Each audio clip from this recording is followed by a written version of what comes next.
আসসালামু আলাইকুম। Life of Medina হতে স্বাগত।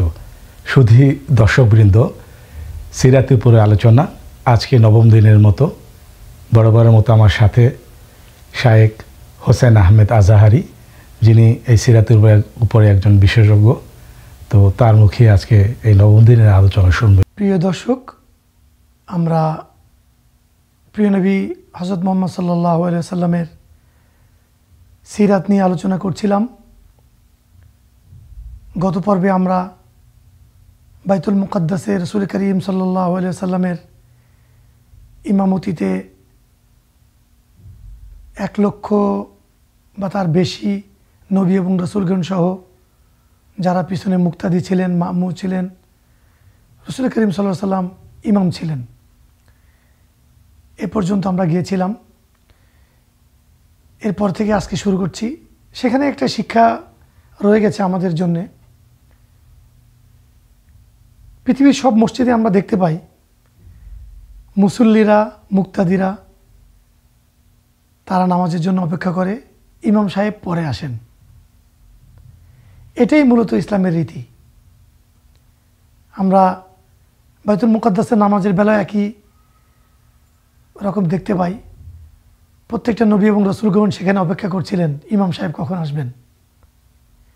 অবশেষে রাসূল করিম সাল্লাল্লাহু আলাইহি ওয়াসাল্লাম জিবরাইল আলাইহিস সালামের সাথে আসলেন, তার বুরাক বাঁধলেন, মসজিদে প্রবেশ করলেন এবং দু একটা কথার পরে তিনি সালাম বিনিময়ের পরেই নামাজে দাঁড়িয়ে গেলেন। ইব্রাহিম আলাইহিস সালাম রাসূল করিম সাল্লাল্লাহু আলাইহি ওয়াসাল্লামকে নামাজের জন্য আগে বাড়িয়ে দিলেন, পিতা তার সন্তানকে আগে বাড়িয়ে দিলেন।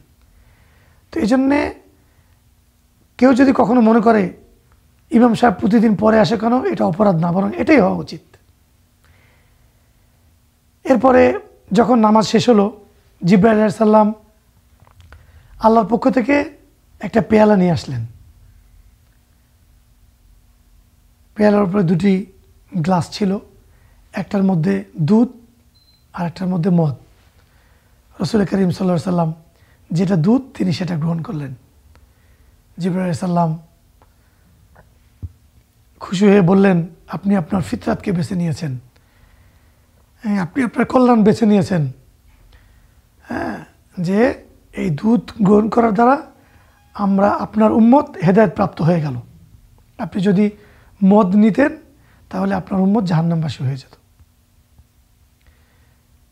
এখান থেকে একটা জিনিস বোঝার আছে, যদি কেউ ফজরের নামাজের আগে, আজানের আগে ভালো অবস্থায় কেউ দুধের স্বপ্ন দেখে, তো দুধ সাধারণত ইলমে ওহী যেটা, সেটাই অর্জন বুঝায়। পরবর্তীতে জিবরাইল আলাইহিস সালাম বুরাকের যাত্রা এখানেই শেষ ছিল। হ্যাঁ, যেটা আল্লাহ সুবহানাহু ওয়া তাআলা বলেছেন, সুবহানাল্লাযী আসরা বিআবদিহি লাইলাম মিনাল মাসজিদিল হারামি ইলাল মাসজিদিল আকসাল্লাযী বারাকনা হাওলাহু লিনুরিয়াহু মিন আয়াতিনা। এটা আমাদের ইলা আখির। যে আসরা ইউসরি অর্থাৎ রাত্রেবেলা ভূপৃষ্ঠে, জমিনে ভ্রমণ করাকে আসরা ইসরা বলা হয় আরবিতে। আর যেটা উপরে যাওয়া হয় সেটাকে বলা হয় মেয়ারাজ। মূলত মেয়ারাজ শব্দের শাব্দিক অর্থ হলো সিঁড়ি। তো যখন নামাজ শেষ হয়ে গেল, জিবরাইল আলাইহিস সালাম রাসূল করিম সাল্লাল্লাহু আলাইহি ওয়াসাল্লামকে নিয়ে উপরের দিকে ওঠা শুরু করলেন। কিভাবে উঠেছে সেটা স্পষ্ট তাফসীর এবং হাদিসের কিতাবে আসে নাই, এবং সেটা আমাদের জানলেও কোনো ফায়দা নেই। এসেছে রাসূল করিম সাল্লাল্লাহু আলাইহি ওয়াসাল্লামকে নিয়ে জিবরাইল আলাইহিস সালাম উপরের দিকে উঠেছেন। কেউ কেউ বলেছে রফরফ, কেউ কেউ বলেছেন যেহেতু মেরাজ মানে সিঁড়ি, সিঁড়িতে উঠেছেন। যেভাবে হোক তিনি উঠেছেন। সর্বপ্রথম তিনি দুনিয়ার যে আসমান, সেখানে গিয়ে তারাকাল বাব, দরজা নক করেছেন। আসমানের ফেরেশতা জিজ্ঞেস করেছেন মান, অর্থাৎ দরজায় কে? জিবরাইল আলাইহিস সালাম উত্তর দিয়েছেন, আনা জিবরিল। ফেরেশতারা জিজ্ঞেস করেছেন তখন, হাল মাআকা আহাদ, তোমার সাথে কি কেউ আছে? জিবরাইল আলাইহিস সালাম বললেন, মাই মুহাম্মাদুর রাসূলুল্লাহ। সাথে সাথে দরজা খুলে দিলেন এবং বললেন, আহলান ও সাহলান মারহাবান বিকুম। এখানে একটা বিষয় বুঝার আছে, প্রত্যেকটা জায়গায় প্রত্যেকটা ক্ষেত্রে স্তর বুঝে মানুষের প্রবেশাধিকার থাকে। জিবরাইল আলাইহিস সালাম আল্লাহর কাছে অনেক প্রিয় একজন ফেরেশতা, তাকে আল্লাহ সুবহানাহু ওয়া তাআলা অনেক শক্তিশালী বানিয়েছেন, কিন্তু তারও একটা জায়গা আছে। তিনি যখন অন্যের বাড়িতে যাচ্ছেন প্রথম আসমানে, তো তিনি তার পরিচয় দিয়ে ঢুকতেছেন, এটাই নিয়ম। আমরা যখন কোনো জায়গায় যাব, কারোর বাড়িতে যাব, কোনো সময় স্পষ্ট আয়াতে আছে, হ্যাঁ, তোমরা যখন কারোর ঘরে যাও তার কাছ থেকে অনুমতি নিয়ে নিও, যদি সে 3 বার সালামের উত্তর না দেয়, ইরজিউ, তোমরা ফিরে আসো। এটা কোরআনের আয়াতে স্পষ্ট আছে, হাদিসের ব্যাখ্যার প্রয়োজন নেই। তিনি যখন গেছেন, পরিচয় দিয়েছেন, খুলে গেছে। প্রথম তিনি গিয়েই পিতা আদম আলাইহিস সালামের সাথে তার দেখা, সালাম দিয়েছেন, বলেন মারহাবান বি ইবনি, আমার ছেলেকে স্বাগতম। তিনি দেখলেন, রাসূল কারীম সাল্লাল্লাহু আলাইহি ওয়াসাল্লাম দেখলেন আদম আলাইহিস সালাম কিছুক্ষণ ডানে তাকাচ্ছেন তো তিনি হাসছেন, কখনো বামে তাকাচ্ছেন তো তিনি কাঁদছেন। জিবরাইল আলাইহিস সালামকে জিজ্ঞেস করলেন, ইয়া জিবরিল, লিমাযা হাযাল বুকা ওয়াস সুরুর, এ হাসি এবং কান্না কেন? তো বলো, তিনি যখন ডানে তাকাচ্ছেন তখন তার সন্তানদেরকে দেখছেন যারা জান্নাতবাসী, তখন তিনি আনন্দে খুশি হচ্ছেন। যখন তিনি বাম দিকে তাকাচ্ছেন তখন তার সন্তানদের মধ্যে যারা জাহান্নামী হবে তাদেরকে দেখছেন, তো এই কষ্টে তিনি কষ্ট পাচ্ছেন। এরপরে জিবরাইল আলাইহিস সালাম রাসূল করিম সাল্লাল্লাহু আলাইহি ওয়াসাল্লামকে নিয়ে সামনের দিকে আগালেন। সামনের দিকে আগানোর পর দেখতে পেলেন রক্তের নদী। রক্তের নদীতে একদল লোক হাবুডুবু খাচ্ছে। তারা যখন সাঁতার কেটে কেটে পাশে আসছে, তো তাদেরকে ফেরেশতারা, দায়িত্বরত ফেরেশতারা মাথায় পাথর মারতেছে, তারা আবার চলে যাচ্ছে নদীর মাঝখানে। এটা কিন্তু মূলত কবরের আযাব হচ্ছে। যারা কবরের আযাব বিশ্বাস করেন না, এটা কোরআনেও আছে, তাদের জন্য এটা প্রমাণ যে রাসূল কারীম সাল্লাল্লাহু আলাইহি ওয়াসাল্লাম স্পষ্ট দেখেছেন এবং এটা হাদিসে স্পষ্ট এসেছে। এরপরে তিনি আরেকটু সামনে গেলেন। সামনে যাওয়ার পরে দেখলেন একদল লোক, তারা একটা আগুনের গর্তের মধ্যে পড়ে আছে। সেখানে দাউ দাউ করে আগুন জ্বলছে। যখন আগুন জ্বলছে, আগুনের স্ফুলিঙ্গ তাদেরকে উপরে নিয়ে আসতেছে।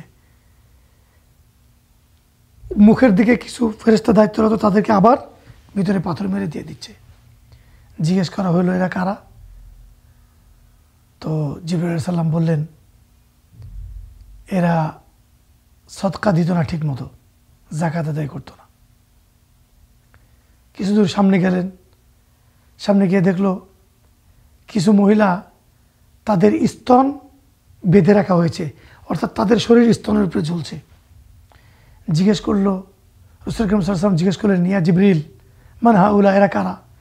বলেন, এরা বেপরদা নারী, যারা নিজেদের শরীর মানুষকে দেখায় চলতো। কিছু দূর সামনে গেল। যাওয়ার পরে দেখা গেল একদল লোক খারাপ, দুর্গন্ধযুক্ত, নষ্ট, পচা খাবার খাচ্ছে। ঠিক তার পাশেই ভালো খাবার রয়েছে, তারা ভালো খাবার দেখতেছে না। রাসূল কারীম সাল্লাল্লাহু আলাইহি ওয়াসাল্লাম জিজ্ঞেস করলেন, জিবরিল, এরা কারা? জিবরাইল আলাইহিস সালাম উত্তর দিলেন, এরা হলো ব্যভিচারী, যারা নিজেদের হালাল সম্পর্কের স্ত্রী বাদ দিয়ে জিনা করত, ব্যভিচার করত। আর কিছু দূর সামনে গেলেন। যাওয়ার পরে দেখলেন একদল লোক আগুনের বড় কূপ বলতে পারেন, বা আগুনের এর মধ্যে তারা পড়ে হাবুডুবু খাচ্ছে। আগুনের মধ্যে চিল্লাচিল্লির আওয়াজ আসতেছে। জিজ্ঞেস করলো, এরা কারা? রাসূল কারীম সাল্লাল্লাহু আলাইহি ওয়াসাল্লাম যখন জিজ্ঞেস করলেন, তো উত্তর দিলেন যে এরা ইয়েতিমের মাল ভক্ষণকারী। ইয়েতিমের মাল ভক্ষণকারী অনেক রকম আছে। কেউ তো সরাসরি এতিমের মাল নিজে দখল করে নেয়।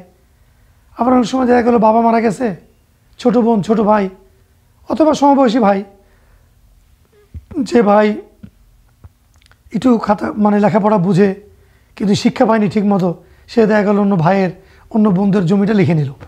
এটাও এক ধরনের ইয়াতিমের মাল ভক্ষণ, এদের জন্য ওই শাস্তি।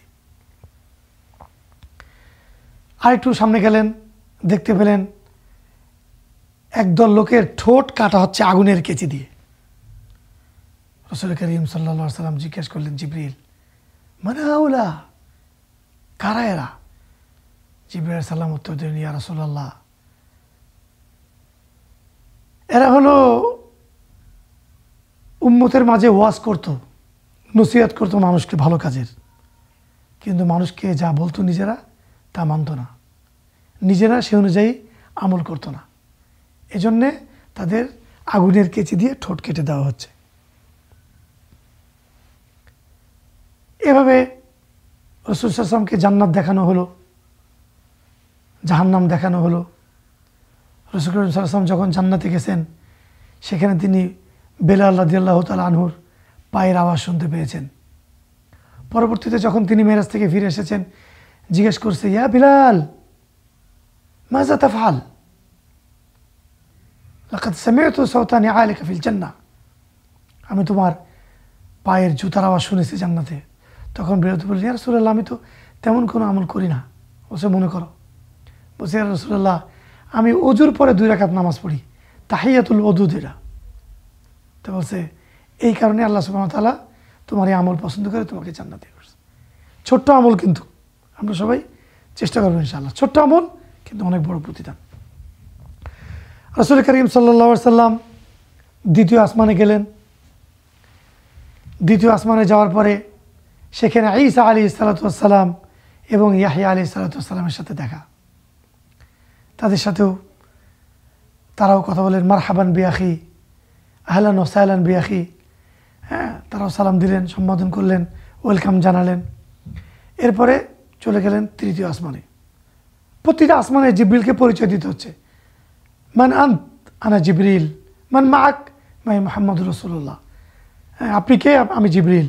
আপনার সাথে কি কেউ আছে? হ্যাঁ, আমার সাথে মুহাম্মদুর রাসূলুল্লাহ সাল্লাল্লাহু আলাইহি ওয়াসাল্লাম আছে। দরজা খোলা হলো, তাদেরকে সালাম দেওয়া হলো, ওয়েলকাম করা হলো। তৃতীয় আসমানে ইউসুফ আলাইহিস সালাতু ওয়াস সালামের সাথে দেখা। রাসূল করিম সাল্লাল্লাহু আলাইহি ওয়াসাল্লাম বলেছেন, ইউসুফ আলাইহিস সালামকে পুরো দুনিয়ার যত কিছু সুন্দর আছে সব সুন্দরের অর্ধেক দেওয়া হয়েছে। আল্লাহু আকবার।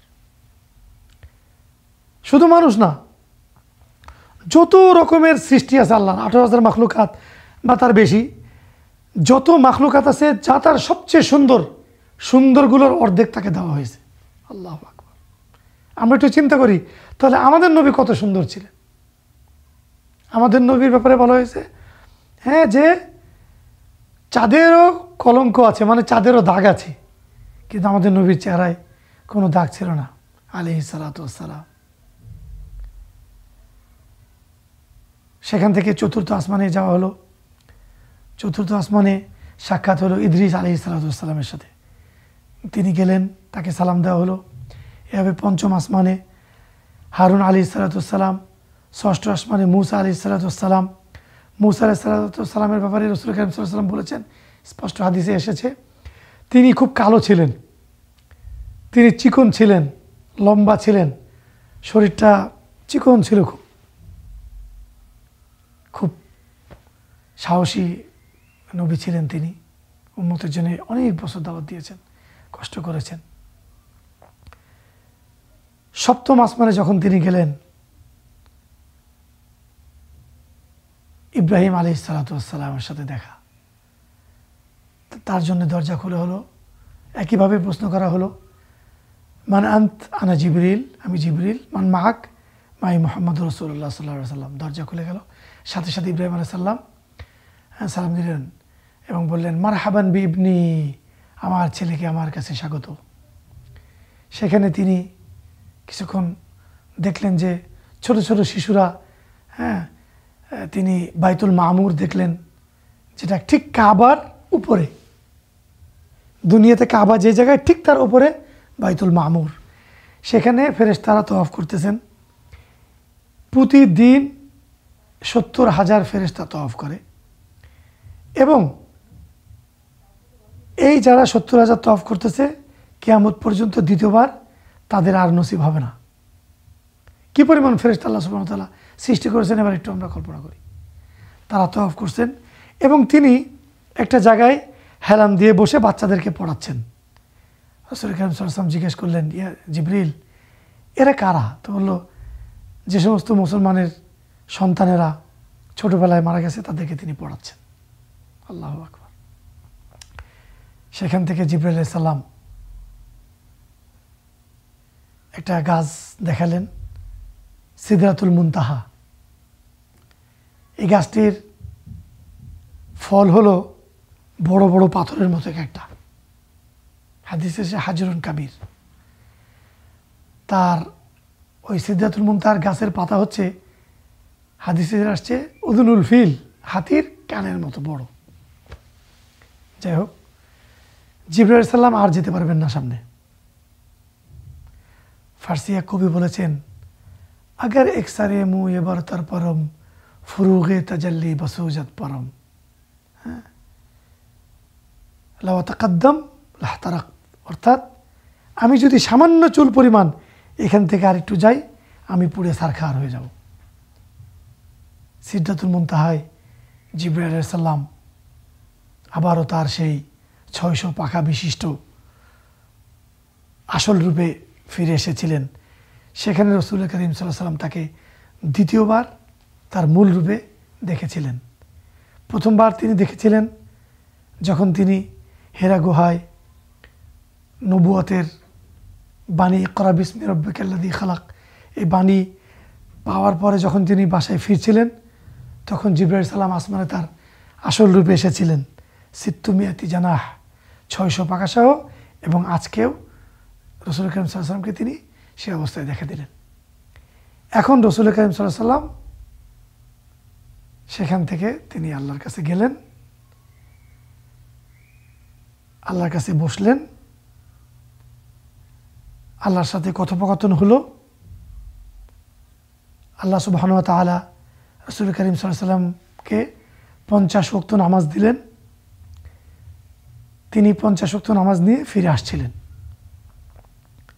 ফিরে আসার পথে মুসা আলাইহিস সালাম জিজ্ঞেস করলেন যে, বড় ভাই, আল্লাহ সুবহানাহু ওয়া তাআলা আপনার উম্মতকে কি কিছু দিয়েছেন? রাসূল করিম সাল্লাল্লাহু আলাইহি ওয়াসাল্লাম বললেন, হ্যাঁ, আল্লাহ সুবহানাহু ওয়া তাআলা উম্মতের জন্য 50 ওয়াক্ত নামাজ দিয়েছেন। তো তখন তিনি বললেন যে এটা অনেক কষ্ট হয়ে যাবে, আপনি এটা কমায় নিয়ে আসেন। তো রাসূল করিম সাল্লাল্লাহু আলাইহি ওয়াসাল্লাম আবার আল্লাহ তাআলার কাছে গেলেন। তো আল্লাহ তাআলা 5 ওয়াক্ত কমায় দিলেন। আবার আসলেন, মুসা আলাইহিস সালাম আবার বললেন।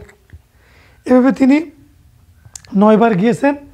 আল্লাহ তাআলা প্রতিবারে 5 ওয়াক্ত করে কমাতে কমাতে 5 9 45 ওয়াক্ত কমায় দিয়েছেন। জিবরাইল আলাইহিস সালাম বললেন, মুসা আলাইহিস সালাম বললেন, এটাও কঠিন হয়ে যাবে। বলল, আনা ইস্তাহাইত, আমার লজ্জা লাগতেছে। তখন আল্লাহ তাআলা বললেন, ইয়া হাবিব, আমি যদিও আপনার উম্মতকে 5 ওয়াক্ত দিলাম, কিন্তু তারা যদি 5 ওয়াক্ত পড়ে ঠিকমতো, ইনশাআল্লাহ 50 ওয়াক্ত নামাজেরই সওয়াব তাদের খাতায় লেখা হবে। সুবহানাল্লাহ। এখানে একটা বিষয় উল্লেখযোগ্য, অনেক হাদিসের কিতাবে আব্দুল্লাহ ইবনে আব্বাস এবং আয়েশা রাদিয়াল্লাহু তাআলা আনহার বর্ণনাতে এসেছে যে আল্লাহ সুবহানাহু ওয়া তাআলা রাসূল করিম সাল্লাল্লাহু আলাইহি ওয়াসাল্লামের সাথে সরাসরি দেখা দিয়েছেন পর্দা ব্যতীত।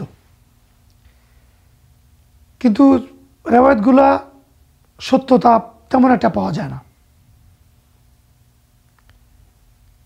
দুর্বল হাদিস। যার কারণে যদিও ইমাম নববী রহমতুল্লাহ আলাইহি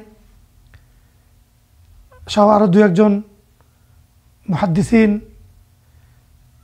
বলে গেছেন যে হাদিস সহিহ, কিন্তু জমহুর উলামায়ে কেরাম, অর্থাৎ উলামাদের মধ্যে যারা বেশি সংখ্যক, তারা বলছেন যে না, এই হাদিস সহিহ না। এটা আমাদের বিষয় না যে আল্লাহ সুবহানাহু ওয়া তাআলা তার রাসূলের সাথে কীভাবে দেখা করেছেন, এটা আমাদের মূল বিষয় না। আল্লাহ সুবহানাহু ওয়া তাআলা তার প্রিয় হাবিবকে জমিন থেকে আসমানে নিয়ে গেছেন 3টা কারণে।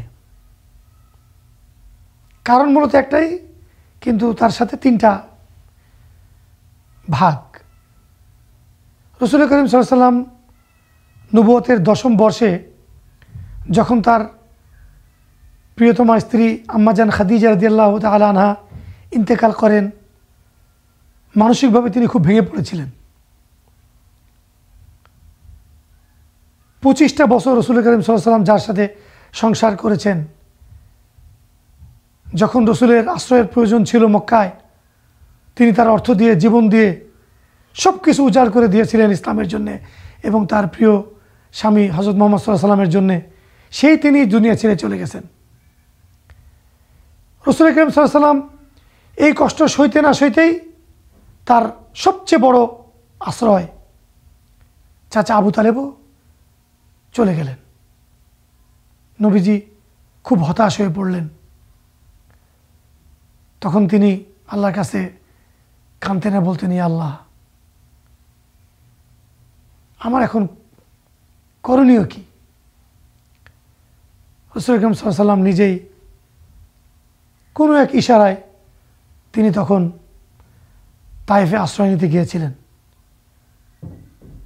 তায়েফে ঢুকার মুহূর্তেই 3 জন নেতার সাথে তার দেখা হয়। 3 জন নেতাই রাসূল করিম সাল্লাল্লাহু আলাইহি ওয়াসাল্লামকে প্রত্যাখ্যান করে। শুধু প্রত্যাখ্যানই করেননি, তারা তায়েফের শিশু এবং বেকার যুবকদের, পাগল যুবকদের লেলিয়ে দিয়েছিল। রাসূল করিম সাল্লাল্লাহু আলাইহি ওয়াসাল্লামকে তারা মেরে রক্তাক্ত করেছিল। রাসূল করিম সাল্লাল্লাহু আলাইহি ওয়াসাল্লামের দেহ মুবারক থেকে রক্ত ঝরিয়েছে তারা। তো এই যে 3টা আঘাত রাসূলের জীবনে, ছোটবেলায় তো তিনি অনেক আঘাত পেয়েছেন। ছোটবেলায় তার মা হারিয়েছেন, বাবা হারিয়েছেন, দাদাকে হারিয়েছেন, আর পূর্ণ বয়সে এসে যারা তাকে আশ্রয় দিয়েছিল 2 জন লোকই চলে গেলেন। এবং তায়েফবাসীর কাছে তিনি মূলত শুধু দাওয়াত প্রচারের জন্য যাননি, তিনি মূলত আশ্রয়ের খোঁজেও গিয়েছিলেন যে তায়েফবাসী যদি আমাকে একটু আশ্রয় দেয়। আশ্রয় তো দেয়নি, বরং তারা আমার প্রিয় নবীকে নির্যাতন করেছে, রক্তাক্ত করেছে তারা। আল্লাহ সুবহানাহু ওয়া তাআলা চেয়েছিলেন আমার প্রিয় হাবিবকে একটু আমার কাছে নিয়ে এসে আমি একটু সান্ত্বনা দিয়ে দেই এবং রাসূল করিম সাল্লাল্লাহু আলাইহি ওয়াসাল্লামকে একটা হাদিয়া দিয়ে দেই, যেন তার উম্মত এই নামাজের মাধ্যমেই আমার সাথে মেরাজ দিদার লাভ করে। আসসালাতু মিরাজুল মুমিনিন, মুমিনদের মেরাজটা হলো নামাজ। কারণ রাসূল করিম সাল্লাল্লাহু আলাইহি ওয়াসাল্লামের শরীয়তে যতগুলো হুকুম আহকাম এসেছে, প্রত্যেকটা হুকুম আহকাম জমিনে এসেছে। রোজা রাখো, কুতিবা আলাইকুমুস সিয়াম, জমিনে। আদ্দুজ যাকা, জমিনে। আব্দুল হাজ, জমিনে। তারপরে পিতামাতার প্রতি সদ্ব্যবহার, জমিনে। ওলা তাকতুলু, মানে কাউকে তোমরা হত্যা করো না, জমিনে। যত হুকুম আহকাম সব আল্লাহ সুবহানাহু ওয়া তাআলা জমিনে নাজিল করেছেন। একমাত্র নামাজ, একমাত্র সালাত, শুধুমাত্র আল্লাহ সুবহানাহু ওয়া তাআলা তার প্রিয় রসুলকে, তার প্রিয় হাবিবকে তিনি তার কাছে নিয়ে গিয়ে উপঢৌক দিয়েছেন যে হাদিহি হাদিয়াতুল্লাকা ইয়া হাবিবি, এটা আপনার উম্মতের জন্য হাদিয়া। এবং দেখেন, আমরা যে আত্তাহিয়াতু লিল্লাহি ওয়া সালাওয়াতু ওয়াত তাইয়্যিবাতু, আসসালামু আলাইকা আইয়ুহান নবী ওয়া রাহমাতুল্লাহি ওয়া বারাকাতুহু, আসসালামু আলাইনা ওয়া আলা ইবাদিল্লাহিস সালিহিন, এখানে কিন্তু আপনি যদি আত্মীয়তা পুরোটা পড়েন, আল্লাহ সুবহানাহু ওয়া তাআলা তার উম্মতকে সালাম দিচ্ছে। কত বড় সৌভাগ্য! অথচ আমাদের কপাল পোড়া যে আমরা অনেকেই নামাজ পড়ি না, সব কিছুর জন্য সময় পাই। আমাদের ব্যবসা বাণিজ্য, মানে স্ত্রী বাচ্চা, সব কিছুর জন্য আমরা সময় ব্যয় করি। অথচ দিনে মাত্র 10 মিনিট করে যদি ধরি, 5-10 × 50 মিনিট, যে আল্লাহ আপনাকে 24টা ঘন্টা নিঃশ্বাস দিল, দেখার শক্তি দিল, শ্রবণ শক্তি দিল, সব কিছু দিল, চলার শক্তি দিল, সে আল্লাহর জন্য 50টা মিনিট বের করার আমাদের সময় হয় না। নাউযুবিল্লাহ।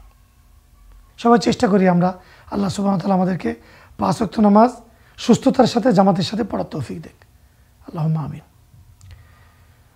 রাসূল করিম সাল্লাল্লাহু আলাইহি সাল্লাম জমিনে চলে আসলেন। তিনি যখন জমিনে আসলেন, বাইতুল মুকাদ্দাস থেকে বাইতুল মুকাদ্দাসে নামলেন, নেমে আবার ঠিক ওই পথে, যে পথে গিয়েছিলেন ওই পথ দিয়ে আসছিলেন। তিনি একটি বণিক দলের সাথে দেখা হয়, তার কুরাইশদের। এই বণিক দলের যে সামনে ছিল উট, ওই উটের কাছে একটা পাত্রের মধ্যে পানি রাখা ছিল এবং সেই পাত্রটা লাল কাপড় দিয়ে ঢাকা ছিল। রাসূল করিম সাল্লাল্লাহু আলাইহি সাল্লাম সেই পাত্রের পানি পান করেছিল, তাদের সাথে কথা বলেছিল। কোনো কোনো রিওয়ায়াতে আসছে তারা ঘুমিয়েছিল। যাওয়ার সময় রাসূল সাল্লাল্লাহু আলাইহি ওয়াসাল্লাম এই কাফেলার সাথে দেখা করেছিলেন, কারণ রাসূল করিম সাল্লাল্লাহু আলাইহি ওয়াসাল্লামের মেরাজ তো একই রাত্রে হয়েছে।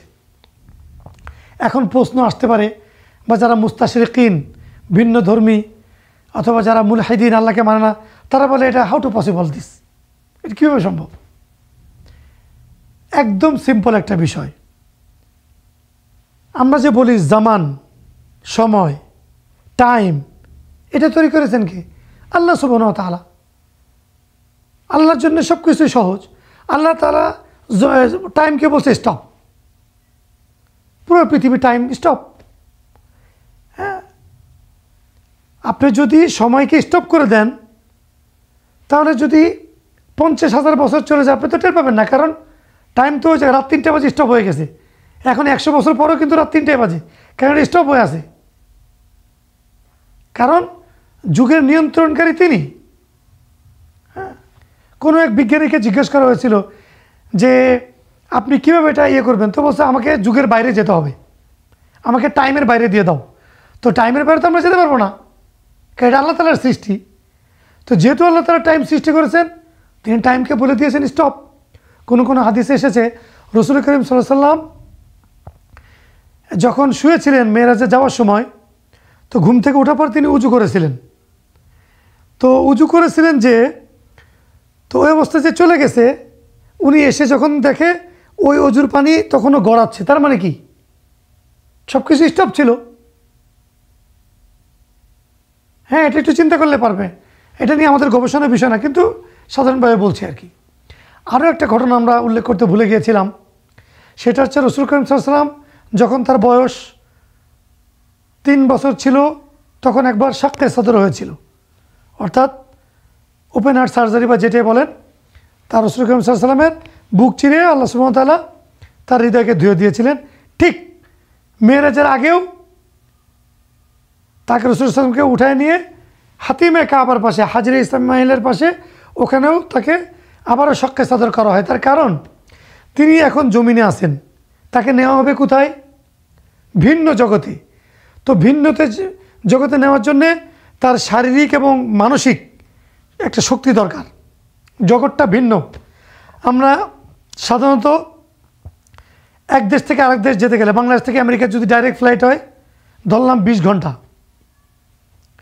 তো 20 ঘন্টা আমাদের শারীরিক অবস্থা কীরকম হয়ে যায়। আর উনি যাচ্ছে কোথায়? অন্য জগৎ, যার বিষয়ে আমাদের কোনো ইয়ে নেই।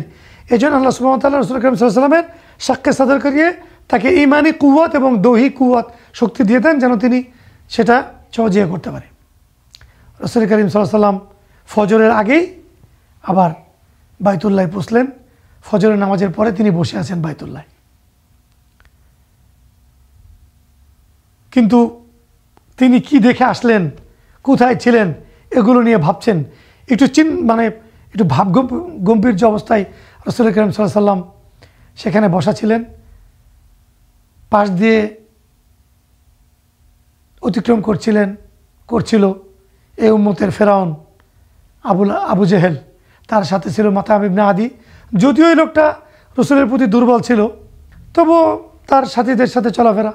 এই মাতাম ইবনে আদি, আবু জেহেল, আরও কিছু লোক ছিল। তো এতে এমনি ইসলামের শত্রু, সবসময় তো রাসূলের সাথে কোনো না কোনোভাবে খুচাখুচি করতো। আবু জেহেল জিজ্ঞেস করতেছে ঠাট্টা করে, কি ভাতিজা, কোনো আপডেট আছে নাকি? আমরা যেরকম বলি আর কি ভাতিজা মোহাম্মদ, কোনো নতুন খবর আছে নাকি?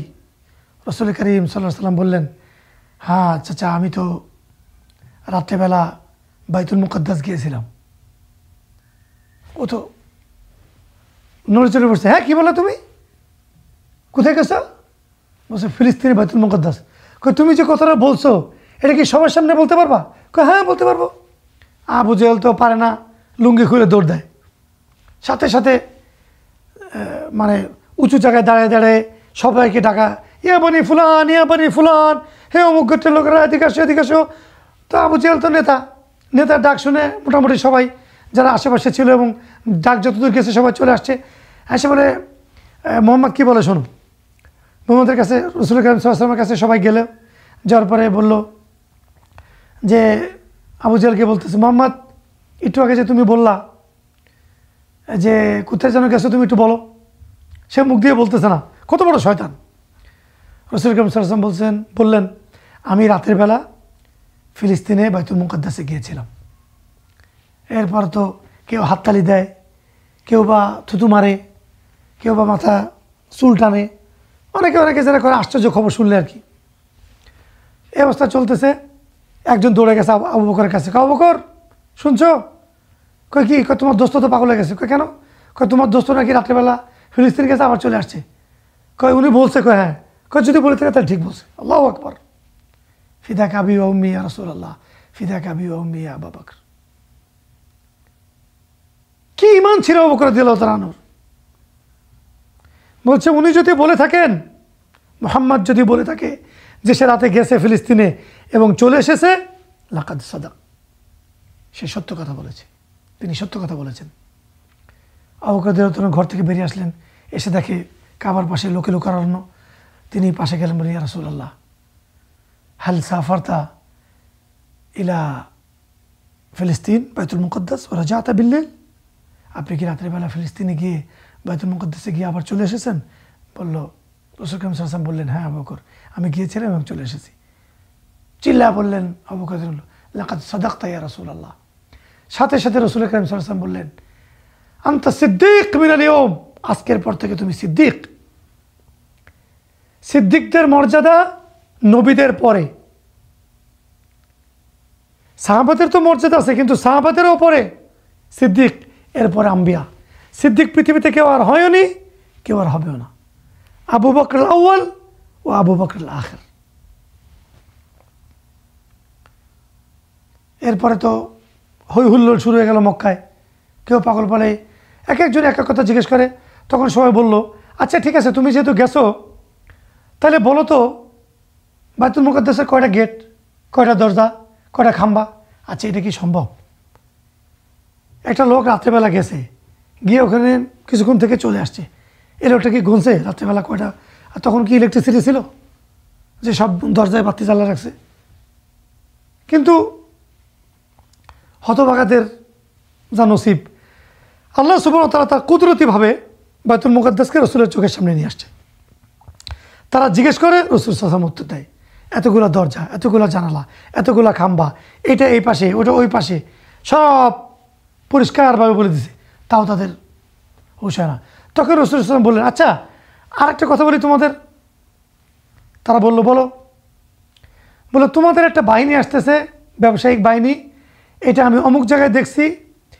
তারা ঘুমাচ্ছিল রাত্রেবেলা, বা কেউ কোনো রেওয়াতে এসছে তারা জেগেছিল। তাদের সামনের যে উট, তার পাশে একটা লাল কাপড় দেওয়া পাত্রের মধ্যে পানি ছিল, আমি সেখান থেকে পানিও পান করেছি। এবং আমার ধারণা মতে এই বাহিনী, এই এই ব্যবসায়িক দল এতদিন পরে মক্কায় পৌঁছবে। তো মুসলমানদের মধ্যেও কিন্তু অনেকে বিষয়টা একটা ইয়ের মধ্যে পড়ে গেছে, এটা কীভাবে সম্ভব? তখন ইমানটা কত পরীক্ষা ছিল একটু চিন্তা করে দেখেন। আজকে আমরা সবাই বলতেছি মাশাআল্লাহ হাব্বুল রাসূলুল্লাহ, আমরা রসুলকে মহব্বত করি, এই করি সেই করি, কিন্তু বাস্তবতা একটু চিন্তা করে দেখেন। আজকে যদি আমার সামনে এরকম একটা ঘটে, মনে করেন পৃথিবীতে প্লেন নাই, পৃথিবীতে প্লেন টেলেন কিছু নাই, এখান থেকে আপনি এক রাতে যাবেন কীভাবে? সম্ভব?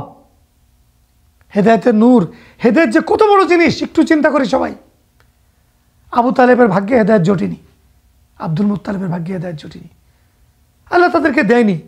আল্লাহ তাআলা আমাদেরকে পিতামাতার মাধ্যমে হোক, যেভাবে হোক, সামাজিকভাবে, রাষ্ট্রীয়ভাবে ইসলাম পেয়ে গেছি, ইসলামটা তো সোজা না, অনেক দামি জিনিস। ইমান সবচেয়ে দামি জিনিস, একটু ইমানের গুরুত্ব দেয় আমরা। অনেকেই একটু দোদুল্যমান অবস্থায়, ঠিকই রাসূল সাল্লাল্লাহু আলাইহি ওয়াসাল্লাম যে বলছে এতদিন পরে কাফেলা পৌঁছবে, ঠিক তারা এই সময় পৌঁছছে। পৌঁছানোর পরে মক্কা লোক জিজ্ঞেস করছে, আচ্ছা তোমাদের এই উটের সামনে কি অমুক উট ছিল? হ্যাঁ। তোমাদের উটের ওখানে কি এরকম একটা পাথর ছিল, তোমার লাল ইয়েতে ঢাকা ছিল? বলছে হ্যাঁ। তো যার অন্তরে খতামাল্লাহু আলা কুলুবিহিম, যাদের অন্তরে আল্লাহ তাআলা সিল মেরে দিয়েছে আবু জেহেলের মতো, তারা তো হেদায়েত প্রাপ্ত হবে না। কিন্তু আল্লাহ সুবহানাহু ওয়া তাআলা মুমিনদের ইমানকে ফাযাদাল্লাহু ঈমানা, আল্লাহ সুবহানাহু ওয়া তাআলা তাদের ইমানকে আরো বৃদ্ধি করে দিয়েছেন। তখন তারা তো নাসল বান্দা, এদের তো এখন মাথায় তোর বেশ, আচ্ছা সব কিছুতে গেল, তুমি একটা কাজ করো, তাহলে তোমরা এটা করলে তোমাকে আমরা নবী হিসেবে মেনে নেব, যাও। তো রাসূল কারীম সাল্লাল্লাহু আলাইহি ওয়াসাল্লাম বললেন, ঠিক আছে বলো। দেখো তুমি যারা বলতেছো মুজিজা, কুরআন কোনো মুজিজা না আসলে। এই যে মূসা যেরকম লাঠি মারতো, সাপ হয়ে যেত, ঈসা মরা মানুষ জীবিত করতো, কুষ্ঠরোগের গায়ে হাত দিলে কুষ্ঠরোগী ভালো যেত, তুমি এরকম একটা কিছু করো, কি তুমি আরবি ভাষা নিয়ে আসছো, এটা কোনো মুজিজা? রাসূল কারীম সাল্লাল্লাহু আলাইহি ওয়াসাল্লাম জিজ্ঞেস করলেন, তোমরা কি চাও?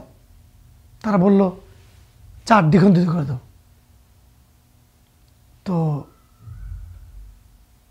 রাসূল কারীম সাল্লাল্লাহু আলাইহি ওয়াসাল্লাম বললাম, যদি এটা হয়, তখন বলে হ্যাঁ তাহলে তুমি নবী, এটা আমরা নিশ্চিত, এবং তখন তোমার প্রতি আমরা ঈমান আনবো। রাসূল কারীম সাল্লাল্লাহু আলাইহি ওয়াসাল্লাম আল্লাহ তাআলার কাছে দোয়া করলেন এবং হাত দিয়ে ইশারা করলেন, চাঁদ দু টুকরো হয়ে গেল। বিভিন্ন রাওয়ায়াতে এসেছে 2 টুকরা হয়ে 2 পাহাড়ে পড়ে গেছে। এটা শুধু মক্কাবাসী দেখেনি ওই দিন, পুরা পৃথিবীবাসী দেখেছিল, যে যেখানে ছিল, যে চাঁদ 2 টুকরো হয়ে পড়ে গেছে জমিনে।